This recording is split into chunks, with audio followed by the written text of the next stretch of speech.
Il est 7h12 sur Europe 1. Ce matin, Dimitri Pavlenko, vous recevez l'agricultrice Anne-Cécile Suzanne. Et pas seulement agricultrice. Bonjour Anne-Cécile Suzanne. Bonjour. Bienvenue sur Europe 1. Vous avez plusieurs cordes à votre arc. Vous avez 33 ans, diplômée de Sciences Po, l'Université de Boston, consultante en agroalimentaire pour le cabinet Kea Partners, administratrice du groupe Auchan, adjointe au maire de Mauves-sur-Huisne, c'est dans l'Orne. Et vous avez repris il y a 10 ans la ferme paternelle. Vous publiez ces jours-ci un livre. On peut dire que vous êtes dans l'air du temps. Ce livre s'appelle Les sillons que l'on trace. Ça paraît chez Fayard, un livre dans lequel vous racontez votre parcours d'agricultrice, comment le métier vous tombe dessus au décès de votre papa il y a une dizaine d'années. Anne-Cécile Suzanne, on va se plonger dans l'actualité. On est en pleine crise agricole. On l'a vu samedi avec la visite chaotique d'Emmanuel Macron au salon de l'agriculture. Il a fait des annonces, le président. On va se plonger tout de suite dans la mesure qui fait le plus parler. C'est la mise en place de ces fameux prix planchers pour les produits agricoles. Vous êtes éleveuse bovin. Vous en pensez quoi, vous? C'est une bonne idée ou pas, ces prix planchers? Est-ce que vous voyez comment on va faire d'abord? En tout cas, sur le bonne idée, oui, c'est une bonne idée. Il faut bien comprendre que les agriculteurs, en fait, ne font pas le poids dans les négociations de marché face aux industriels d'une part et face à la distribution d'autre part, qui est très concentrée. Oui, et puis qu'il y a le marché mondial à sa portée et qui vous met en permanence en concurrence avec elle en disant, regardez, moi j'ai du bœuf produit dans des pays beaucoup moins chers, j'ai des légumes produits dans des pays beaucoup moins chers, j'ai le choix. Tout à fait, face à un consommateur qui veut consommer moins cher. Donc, cette idée de prix plancher pour préserver le revenu agricole, c'est une bonne idée. La seule chose qui interpelle, en fait, c'est que le gouvernement, il y a un mois, disait c'est impossible de mettre en œuvre ces prix planchers parce que l'Europe le refusera. Donc, c'est vraiment démagogique. Donc, on prenait note et maintenant il l'annonce. Donc la question c'est comment va-t-on faire pour mettre en œuvre cela ? Le gouvernement a-t-il trouvé la martingale ? Exactement, parce qu'en fait il y a un sujet à la fois donc français de faire appliquer ces prix planchers et un sujet européen de convaincre les autres États de mettre en œuvre au niveau européen ces prix planchers pour éviter toute distorsion de concurrence. Le marché européen imposant de traiter l'ensemble des agricultures européennes de la même façon. Il y avait des prix planchers au niveau européen, les précédentes versions de la politique agricole commune, on pense au lait par exemple, prévoyaient des prix planchers. Ils ont été supprimés par la PAC et donc la France aurait prétention, vous pensez, à réinstaurer ces prix planchers au niveau national pour les réimposer au niveau européen ?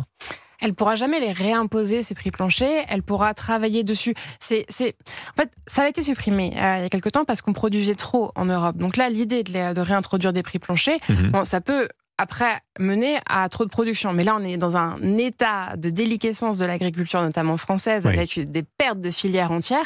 Donc honnêtement, ça peut paraître être une bonne mesure. Mais vous n'y croyez pas vraiment. En fait, moi j'ai du mal à croire à la mise en œuvre. Donc la crainte que j'ai derrière, c'est si on n'arrive pas à mettre en œuvre ces prix planchers-là, on aura encore une fois des annonces politiques qui en fait décevront les agriculteurs et créeront de la défiance à l'avenir. Bon, imaginons que ça fonctionne, qu'on parvient à trouver le système, même si vraiment on a du mal à l'imaginer. Ça veut dire quoi ? Ça veut dire que l'alimentation française, elle coûtera plus cher. L'alimentation produite en France coûtera plus cher, à un moment où le consommateur a comme préoccupation les prix, justement. C'est fondamentalement une des conséquences collatérales possibles.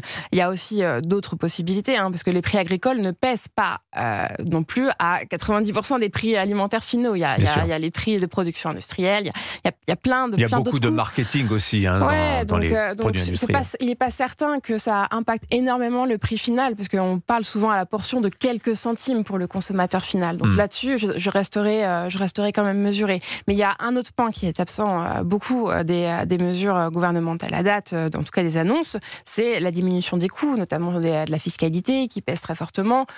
Donc tout cela est aussi un chantier à ouvrir pour, à la fin, permettre aux agriculteurs de mieux gagner leur vie. Mais vous, par exemple, vous avez plusieurs métiers. Vous vivez de votre exploitation agricole, Anne-Cécile Suzanne, ou c'est l'agriculture témoignage que vous faites ? Moi, je vis sur mon exploitation et je travaille dans mon exploitation plusieurs jours par semaine. Mais vous vivez de votre exploitation ? Et en revanche, non, je ne me paye pas pour une raison, c'est qu'en fait, moi, j'ai besoin de m'investir, comme je le fais aujourd'hui avec vous, à Paris, pour travailler l'agriculture. Et de ce fait-là, en fait, je suis obligée de payer des personnes pour être sur mon exploitation et pour travailler quand je n'y suis pas. Et donc, ce sont plutôt ces personnes que je rémunère aujourd'hui et pas moi.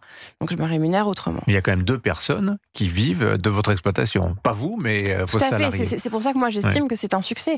C'est un succès, mais c'est un combat quotidien pour arriver à dégager suffisamment de marge pour payer convenablement deux personnes sur mon exploitation. Et c'est honnêtement loin d'être évident. Bon, de votre expertise, je ne sais pas si vous avez entendu les jeunes agriculteurs, donc syndicat allié de la FNSEA, premier syndicat agricole français.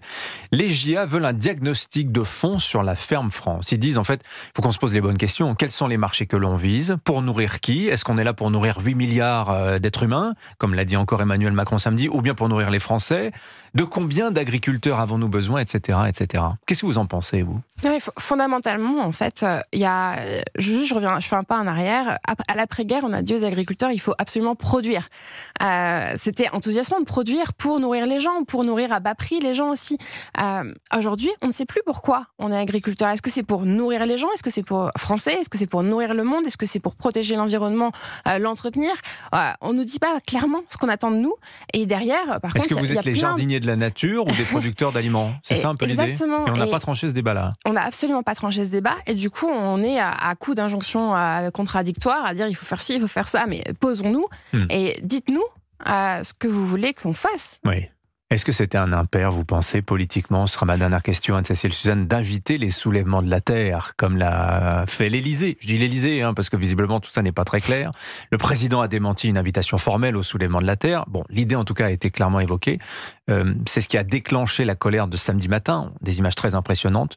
C'était une erreur, vous pensez? Ou vous pensez au contraire que ce débat devrait avoir lieu avec ceux qui aujourd'hui s'en prennent aux agriculteurs sur leurs pratiques, etc. C'était de toute évidence une erreur, d'autant plus que la colère agricole est quand même très forte. Donc, cette annonce-là était la goutte d'eau, on va dire, qui a fait en partie déborder le vase. Quand vous l'avez appris, vous êtes dit... C'était délirant. Mais effectivement, c'était sans doute une erreur du cabinet. Mais le cabinet, quand même, travaille pour le président. Donc, derrière, ça montre une chose, c'est la déconnexion entre la réalité d'un terrain et les gens qui travaillent au quotidien pour dresser les mesures agricoles. Là, on voit le fossé énorme. Et donc, c'est ça qui est un petit peu inquiétant. Il faut se dire, aujourd'hui, il faut reconnecter les élites qui réfléchissent l'agriculture au terrain, aux agriculteurs qui la font tous les jours. Merci beaucoup Anne-Cécile Suzanne d'être venue ce matin sur Europe 1. On vous lira dans votre livre donc les sillons que l'on trace, paru chez Fayard. Bonne journée à vous. Il est 7h19.